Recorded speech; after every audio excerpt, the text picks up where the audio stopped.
नमस्कार, मैं हूं सौरभ श्रीवास्तव और इस समय हम जम्मू कश्मीर की चुनावी यात्रा में हैं और इस समय हमारी यात्रा जो है बारामूला ज़िले के उरी विधानसभा क्षेत्र में पहुंची हुई है। मेरे पीछे आप देख सकते हैं देवदार के पूरे जंगल हैं और ये पहाड़ी पर बसा हुआ एक गांव है जिसका नाम मोहरा है और यहाँ के स्थानीय निवासी भी हैं हमारे साथ, जिन्होंने हमें कश्मीर और इस क्षेत्र के बारे में दिन भर बहुत अच्छी बातें बताई, बहुत अनछुए पहलुओं को से कश्मीर के हमको रूबरू कराया। तो कश्मीर को लेकर के हम इनसे बातचीत करते हैं। सर, स्वागत है आपका। क्या नाम है आपका? मेरा नाम राजा अब्बास है और मैं यहाँ, हमारी जो कॉन्स्टिट्यूंसी है ये उड़ी है और हमारा जो गांव है ये मोहरा है। राजा जी, ये बताइए कि यहाँ पर लोकसभा चुनाव के बाद अब विधानसभा चुनाव आ चुका है। 10 साल बाद विधानसभा के चुनाव हो रहे हैं। कैसा माहौल है चुनाव को? चुनाव में यहाँ बहुत खुशी का माहौल है, बहुत यहाँ पे जो है खुशी का माहौल है और बड़ा ज़ोर शोर से यहाँ पे और ख़ासकर जो हमारी ये कॉन्स्टिट्यूंसी है इसमें हमेशा बढ़ चढ़ के हिस्सा लिया जाता है और यहाँ पर बहुत सारी जो पार्टियाँ हैं उसमें यहाँ 2-3 पार्टियाँ जिनकी हमेशा टक्कर रहती है और ठीक ठाक जो ये कॉन्स्टिट्यूंसी ये कभी भी यहाँ इलेक्शन में कोई ऐसा नहीं हुआ, इलेक्शन ठीक ठाक होता रहा। जब भी कश्मीर में फर्स्ट इलेक्शन यहाँ से स्टार्ट किया जाता है हमारी कॉन्स्टिट्यूंसी से।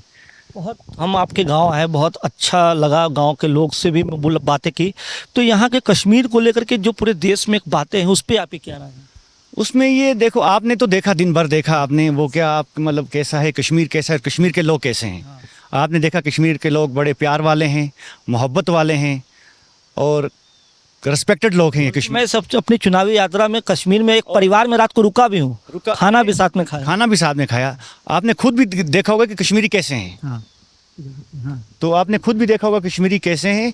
ये प्यार और मोहब्बत चाहते हैं और अमन और शांति चाहते हैं, भाईचारा चाहते हैं और यहाँ पे तरक्की होनी चाहिए और आगे बढ़े, रोज़गार होना चाहिए। रोज़गार का मुद्दा है यहाँ पे, जो यूथ बेरोज़गार और ये पढ़ लिख के जो डिग्रियाँ करके बैठे हैं उसके बारे में होना चाहिए। और यहाँ पे जो मैं आपको बोलूँ कि यहाँ पे सबसे बड़ा मुद्दा जो है इस वक्त बेरोज़गारी का है। तो क्या लगता है कि आम कश्मीरियों का दर्द समझने वाली कौन सी पार्टी है या कौन से देश के ऐसे नेता हैं जो आम कश्मीरियों का दर्द को सुनेंगे और समझेंगे और उस पर काम करेंगे? देखो, अभी तो पूरे मुल्क का भरोसा जिस जमात पे है उस पर सबका भरोसा है और हमारा भी भरोसा है। आपका विकास मतलब जो हमारे नरेंद्र मोदी जी ने बोला है ना, आपका साथ सबका साथ सबका ये मतलब बोला उन्होंने, तो उसी पे मतलब यह सारा भरोसा उसी पे मतलब इस वक्त सब जनता का भरोसा है। पूरी अवाम, कश्मीर की अवाम को उन्हीं के ऊपर लगाए हैं कि आने वाले इलेक्शन के बाद अब कश्मीर के साथ क्या होगा, सब जो इतनी भी है वो इस वक्त उन्हीं के ऊपर हैं। अच्छा, आप कश्मीर की बात करें तो लंबे समय तक अब्दुल्ला परिवार भी यहाँ पे राज किया, महबूबा मुफ्ती का भी अच्छा खासा राज रहा और इस चुनाव में उनकी बेटी बढ़ चढ़ के हिस्सा ले रही, इल्तिजा मुफ्ती, और फारूक अब्दुल्ला का जो है गठबंधन हो गया कांग्रेस यानी राहुल गांधी के साथ, उनकी पार्टी के साथ। तो क्या लग रहा है इस चुनाव में उस गठबंधन का फायदा मिलेगा? क्षेत्र में क्या लग रहा है? नहीं, इसका कोई फ़ायदा उनको नहीं मिलेगा। फारूक अब्दुल्ला की जमात को कोई फ़ायदा नहीं मिलेगा। मतलब वो पहला दौर था जब वो मतलब मेजॉरिटी लेते थे, अब मेजॉरिटी वाली बात नहीं, अब बड़ी मुश्किल से थोड़ी बहुत ही सीटें ले जाएंगे। तो यहाँ पर कोई मेजॉरिटी वाली सरकार, मतलब यहाँ पर कोई भी पार्टी नहीं है जो पूरी सीटें ले जाएगी। क्या लग रहा है गठबंधन की सरकार बनेगी? गठबंधन की सरकार बनेगी जम्मू में और लग रहा है जो हमारी पार्टी ऊपर है उसके साथ जो भी पार्टी आएगी गठबंधन करेगी। ये जो पार्टियां हैं, पीडीपी है या नेशनल कॉन्फ्रेंस है, इनका तो फिलहाल वजूद ही नहीं। हाँ, 2-2, 3-3 सीटों पर ये टिक पाएंगी।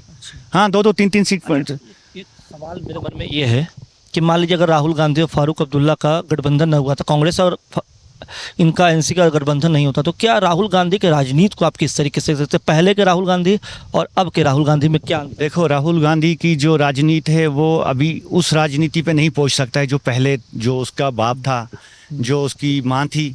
राहुल गांधी जो एक छोटा अभी सियासत से अभी वो आया है सियासत में, और ख़ासकर कश्मीर की जो सियासत है ये अलग ही सियासत है।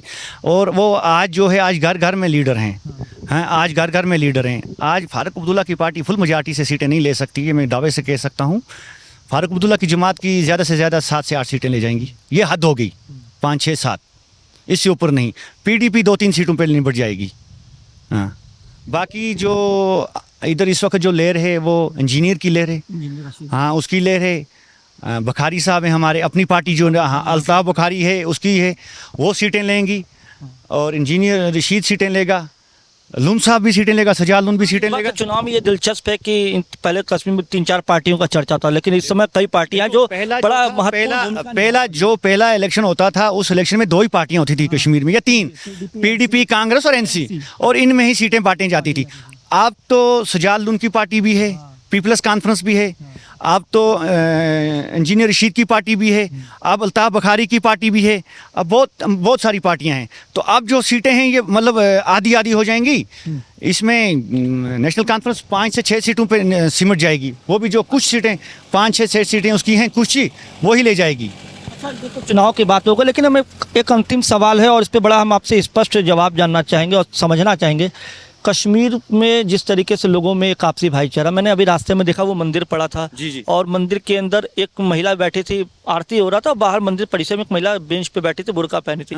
तो यहाँ पे तो ये एकता दिखी जो मैंने जमीनी हकीकत देखा, लेकिन कश्मीर को लेकर के पूरे देश में, क्योंकि जब मैं खुद यहाँ पे आ रहा, ये सब आपने खुद देखा, आप मंदिर गए, आपने वहाँ पे देखा मुसलमान वहाँ बैठे थे, और वो हमारे साथ आते हैं, हम उनके साथ आते हैं, हम उनके शमशान पे जाते हैं, वो हमारे कब्रिस्तान पे आते हैं, वो हमें मिट्टी के अंदर डालने आते हैं, हम उनको आग के अंदर हवाले करने जाते हैं। हमारा भाईचारा है और यहाँ पर ऐसा कुछ नहीं है। ये सब जो भी है ये बनाई हुई बातें हैं, ये सब फेंकी हुई बातें हैं, कश्मीर को बदनाम करने की बातें हैं, कश्मीर की जनता को बदनाम करने की बातें। यहाँ पे भाईचारा जो है बहुत ज़बरदस्त है।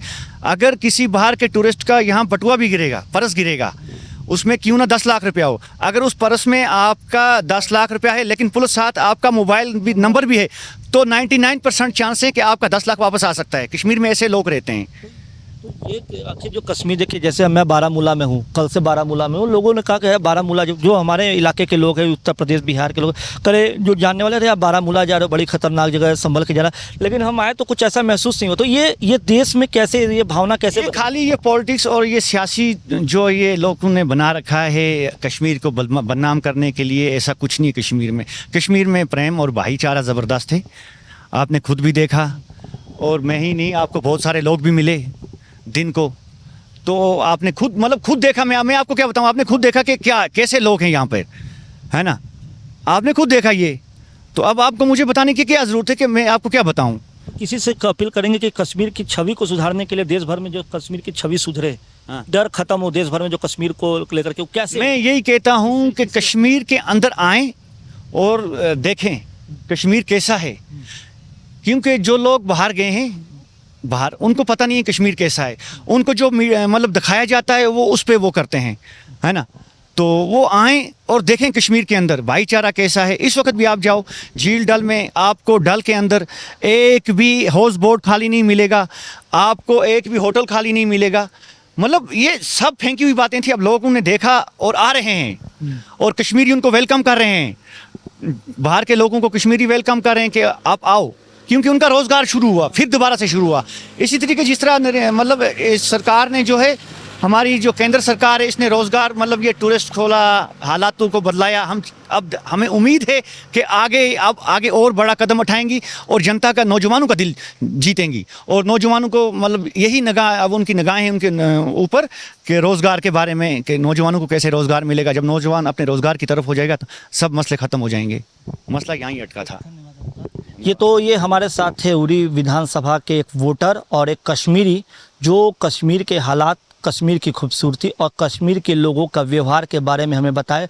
और सबसे बड़ी बात है, ये सिर्फ कैमरे पे नहीं बोले, बल्कि इन्होंने अपना पूरा दिन हम लोग को दिया। जैसे इनको पता चला, किसी के जरिए इनसे मुलाकात हुई, इन्होंने अपना सारा काम धाम छोड़ा और पूरे कश्मीर को हम लोगों को घुमाने का काम किया। कई ऐसी चीज़ें थी जो हम लोगों को जानकारी नहीं थी, उसके बारे में बताया। तो इस पूरी बातचीत पर आपकी क्या कुछ राय है, हमें कमेंट कर ज़रूर बताएं।